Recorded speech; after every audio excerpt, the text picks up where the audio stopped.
You must forgive me if I begin with the papers, not with a house. There is no house any more, nor with a grave, for none is marked. I begin with paper, because that is all we have left. Ledger paper, mostly, torn at the edges, speckled with mold. Held too long in a damp courthouse basement until they smelled of mouse nests and rainwater.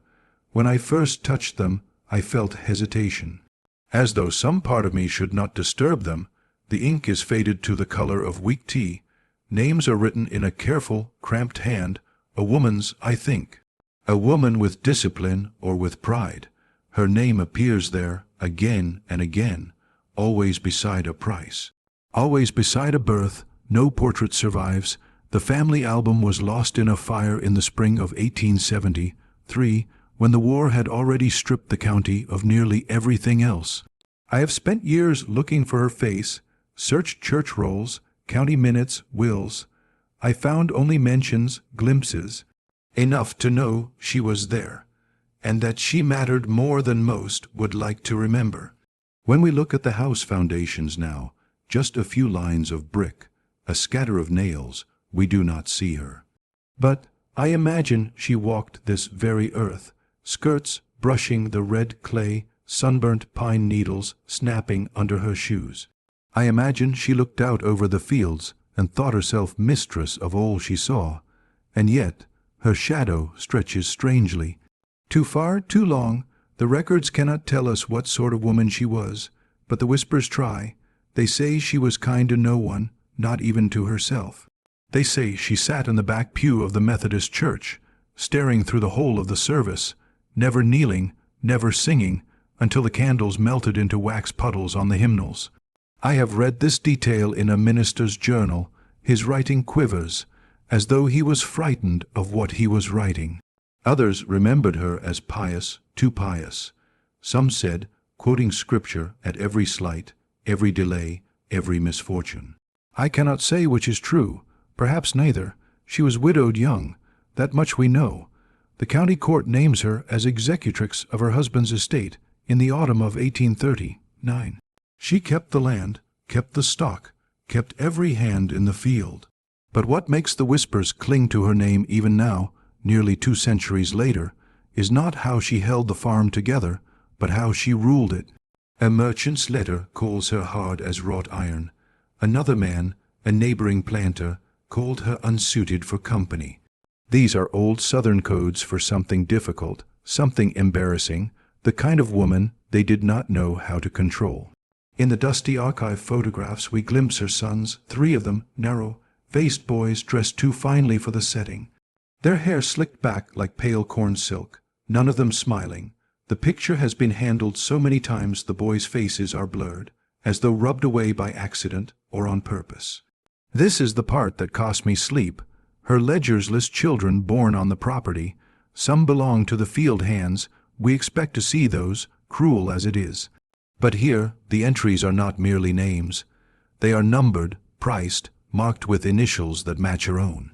13 of them, each one recorded in the same steady hand over the course of nearly 2 decades. Each one sold before the first harvest season, as though there was some reason they could not stay. It is here that the handwriting begins to falter. The neat script turns strange, spidery, as though written with a shaking hand.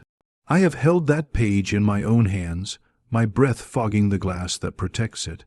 I could swear the ink itself looks darker here, as if pressed harder into the paper. Some of the children bear her initials, but 2, and I hesitate even to say this, 2 of them are given the family name.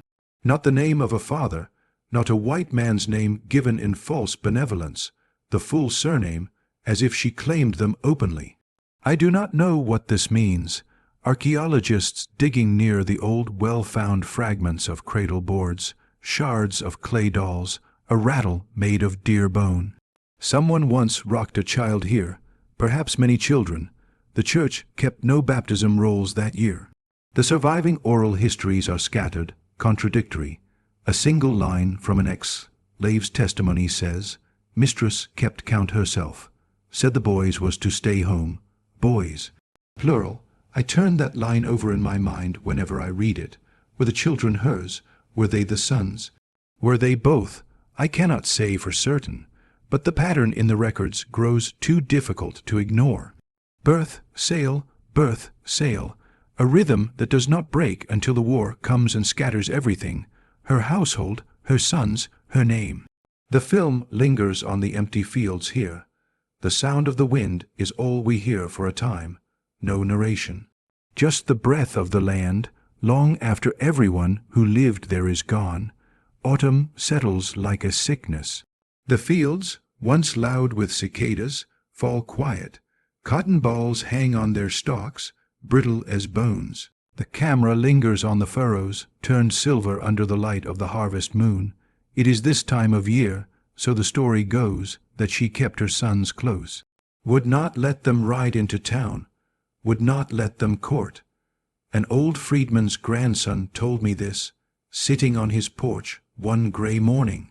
He was careful with his words, as though saying too much might call something back. She sent away any girl who came near them.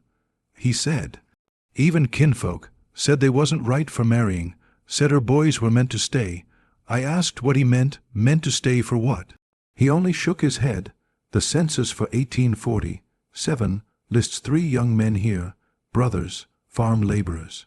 Then, in 1850, there are none, not dead, not listed in the mortality schedules, just gone. The spaces where their names should be are left blank, as if no one bothered to account for them. Sometimes I wonder if the earth itself kept them. The ledger stopped too in that same year. No births recorded after the last frost. The handwriting ceases mid-page, mid-sentence. I have spent long hours looking for an explanation, illness, war, debt, even fire. But there is nothing.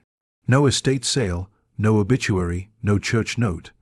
And so, when I walk those fields now, with pine needles damp underfoot and the smell of wood smoke in the air, I think of those blank spaces on the page. I think of a mother sitting at a table by lamplight, counting names under her breath, until there were none left to count. The harvest moon swells above the trees, blood, red some nights, as though remembering, we go inside now. The house is gone, but its ghost remains, low brick piers, foundation lines in the grass, scraps of glass from old windows. We reconstruct what we can. The probate inventory mentions a second-story chamber. The word used is not bedroom, but birthing room. That strikes me as strange, since she had no husband after 1839. Stranger still that its contents, the cradle, the wash basin, the linens, were not sold off after her death. They were locked away, listed as kept. The historian in me is meant to be dispassionate, but I will confess that, standing in the ruins, I felt a kind of weight pressing down. The air inside that room must have been close, even in winter. The single small window faced east.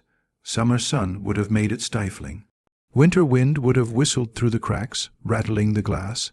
I imagine her sitting there, alone, long after everyone else had gone to bed. The glow of a single candle, its wax dripping slow onto the sill. I have seen the surviving floorboards, scavenged and saved in a museum storehouse. There are scratches near the window ledge, not scratches made by tools, but by nails, human nails. Some say the chamber was locked from the outside. Some say no one was allowed to clean it but her. A neighbor's diary describes hearing crying there, late at night, but insists no children were kept in the big house. The walls, they say, were papered in a pale floral print.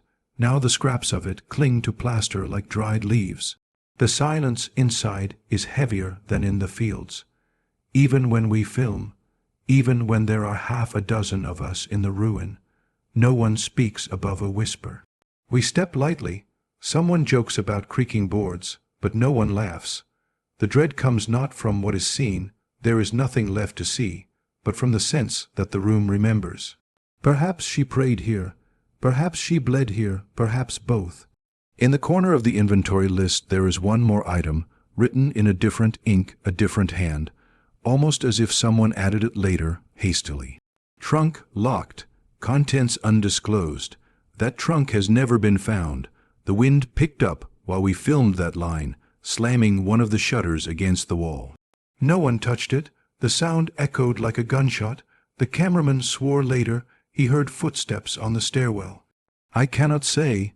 What I can say is this. When we left the house ruins, each of us, without planning, turned back for one last look. And for just a moment, the upstairs window, that faces east, seemed darker than the rest. Winter is the cruelest season on this land. The clay hardens, frost grips the fence rails, and every sound seems sharper. When you walk across the yard, your boots echo like you are trespassing. It is in winter that the voices are clearest in the records, diaries, letters, testimonies. Something about that season must have pressed itself into memory. One field hand, writing years later under the Freedmen's Bureau, left a single fragment that still keeps me awake. She said we was to keep quiet, said the Lord made it right. He would not write more. The page ends there. I have stared at those words until my eyes ached. The Lord made it right. Right for what? The neighbors' letters take on a nervous tone in those years. Complaints of hearing hymns late at night, sung off, key, in a woman's voice. Sometimes they heard it from the yard, sometimes from the second floor of the house. I have listened to those same hymns in the old church archives. They are funeral songs, most of them, minor key, slow, with words about judgment and atonement. No one remembers who she sang for. The family burying ground is overgrown, the stones broken by cattle. No infants lie there, at least none marked. Only her husband's name remains clear. Her own stone, if she ever had one, is gone. I imagine her walking there in winter, coat pulled tight, breath clouding in the air, boots ringing on the frozen ground. Perhaps she prayed, perhaps she begged forgiveness, perhaps she felt none was needed. It is difficult to speak of these things without sliding into judgment, but I have learned to stop too soon rather than too late. When I speak of her sons, my throat tightens. The records do not say what became of them, but the testimonies hint. A man who claimed to have been present said the oldest boy took sick in the head and was never seen again after the harvest. Another said the youngest drowned in the mill pond, no date given. All these accounts were written decades later. Memory bends over time. Still, there is a pattern, and I wonder if that is why the chamber was locked. There is a line in one journal, I hesitate even to read it aloud, where a visiting preacher wrote, "The house smelled of blood, no child to be found, her face calm as stone. He never came back." Snow falls thick in this act of the film. We hold on the abandoned church, its windows dark, snow climbing the steps. The bell tower is cracked, no sound but the wind, and then, faintly, the sound of someone singing, not in our time, but caught somewhere behind the air. We end where we began, with the land itself. Today the plantation is gone. The fields are thickets, the house foundations filled with leaves. Crows lift from the trees when you walk the old road. There is a stillness here that feels almost deliberate, as if the place has chosen not to remember. The voiceover slows, nearly stops. Perhaps she was a monster. Perhaps she was a prisoner of something darker, her own grief, her own mind. The papers cannot tell us. When we finish filming, I linger by the overgrown well. There are pine cones in the grass, cold dew on the boards. The camera keeps running, though I have nothing left to say. In the editing room, we leave this last shot long, too long, some will say. A fog drifts across the field until all that remains is gray. You wait for a conclusion, there is none. The ground keeps its own counsel. The screen fades to black, but the silence holds for several seconds more, long enough that the audience shifts in their seats, uneasy. And then, nothing, no score, no credits yet. Only stillness, as if someone is waiting for you to speak.